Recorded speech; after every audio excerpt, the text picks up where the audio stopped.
환자를 받아줄 병원이 없어 119 구급대가 여러 응급실을 전전하는 이른바 응급실 뺑뺑이로 환자들이 소중한 목숨을 잃는 일이 발생하고 있습니다. 소방당국이 응급실 뺑뺑이 문제 해결을 위해 119 구급대와 의료기관이 실시간으로 환자 정보를 공유하는 119 구급 스마트 시스템을 도입했습니다. 안준호 기자입니다. 지난해 9월 구미에서 19개월 아이가 밤새 복통을 일으켰습니다. 5개 병원에서 진료가 어렵다는 말만 듣다 6번째 병원에 가서야 겨우 치료를 받을 수 있었습니다.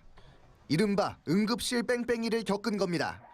지난해 3월 대구에서도 10대 소녀가 건물에서 추락해 119 구급대가 출동했지만 응급실을 찾지 못해 숨졌습니다.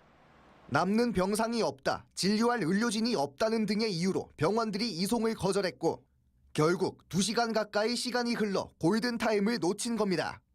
이 같은 이른바 응급실 뺑뺑이를 막기 위해 119 구급 스마트 시스템이 도입됐습니다.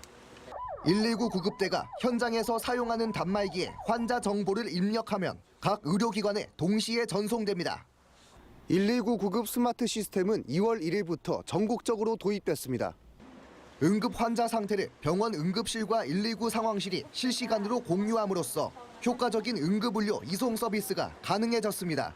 적정 이송병원의 선정도 가능할 수가 있고 사전에 먼저 할 수가 있어서 이송하는 시간이 단축될 것으로 예상하고 있습니다. 서로 기준이 달랐던 119 구급대와 응급 의료기관의 환자 분류 체계도 일원화돼 서로 간의 의사소통이 명확해졌습니다. 이게 좀 속달이 되고 하면 환자의 정보를 빨리 캐치를 해서 환자를 빠르게 신속하게 볼 수 있는 데 도움이 많이 될 것 같습니다. 119 구급 스마트 시스템 도입으로 응급 환자 발생 시 신속한 대처가 가능해지는 등 응급 의료 서비스가 한층 향상될 것으로 기대됩니다. MBC 뉴스 안준호입니다.